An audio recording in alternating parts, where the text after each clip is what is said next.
या माझ्या मतदारसंघातली दुसरी नगरपालिका आहे. त्या ठिकाणी देखील प्रचंड मताधिक्याने विशाल शिंदे आणि तिथले 24 पैकी 23 उमेदवार हे आष्टा जनतेने निवडून दिलेले आहेत. तिथे बानामती किंवा लिंबू फिरवण्याचा प्रयत्न हा आष्ट्याच्या सुजाण सुशिक्षित आणि प्रगतिशील असणाऱ्या शेतकऱ्यांनी आणि सामान्य नागरिकांनी मोडून काढला. याबद्दल आष्ट्याचं विशेष अभिनंदन केलं पाहिजे. या वाळवा विधानसभा, इस्लामपूर किंवा ईश्वरपूर विधानसभा मतदारसंघ जो आहे हा विकासासाठी आणि अतिशय सुजाण नागरिकांचा प्रचंड मोठी इतिहासाची परंपरा असणारा हा मतदारसंघ तालुका आहे. इथं चांगलं काय आणि वाईट काय हे ओळखणारी चाणाक्ष मतदार आहेत. त्यांचा आशीर्वाद आज नाही, 40 वर्ष सतत मला लाभलेला आहे आणि त्यांच्या आशीर्वादानेच मी इथंपर्यंत पोचलेलो आहे. त्यामुळं या शहराला किंवा आष्टा शहराला जो सुजाण नागरिक आहे त्यांनी अतिशय उत्तम आम्हाला प्रतिसाद दिला. मी त्यांचे आभार मानतो. शेवटच्या भाषणातले अनेक डायलॉग तुमची प्रसिद्ध झाली. आता विजयानंतर काय सुचत आहे? आता करेक्ट का डायरेक्ट कार्यक्रम? नाही, या विधानसभेत नगरपालिकेच्या दोन्ही निवडणुका आम्ही पूर्ण लक्ष देऊन लढवल्या. लक्ष देऊन मतदारांना विश्वासात घेतल्यावर यश मिळतं हा माझा विश्वास आहे. आणि म्हणून आमच्या विरोधी प्रचंड आर्थिक कुमक देण्यात आली. प्रचंड आर्थिक प्रयत्न अनेकांनी केले. पण मला वाटतं की माझ्या मतदारांनी मला पुन्हा एकदा चांगला सक्षम असा प्रतिसाद दिलेला आहे. नगरपालिका ताब्यात घेतलेली आहे, आता महानगरपालिका सांगलीची उभा केली आहे, त्याकडे कसं बघता? मी चांगल्या दृष्टीने बघतो. महानगरपालिका सांगली शहर, सांगली मिरज कुपवाड महानगरपालिकामध्ये आणखीन बऱ्याच सुधारणा करायच्या आहेत. पण आमच्या आघाडीच्या चर्चा चालू आहेत.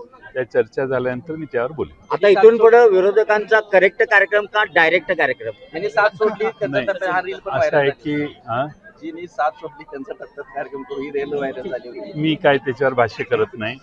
मला सर्वांच्या बद्दलच सहानुभूती आहे. पराभूत चिमणडांगे आमच्याबरोबर काम करत होते. त्यांनी तिकडे गेले नसते तर चित्र वेगळं दिसलं असतं. ठीक आहे, त्यांचा असा त्यांनी एक वेगळी भूमिका घेतली. मी त्यावर आजपर्यंत भाष्य केलेलं नाही, करण्याची आवश्यकता नाही. पण आनंदराव मुलगुंडेंसारखा एक चांगला सक्षम माणूस या शहराने निवडून दिला. या शहराचे लाख लाख आभार. पुरण ईश्वरपूरच्या जनतेचे लाख लाख आभार मानेन मी.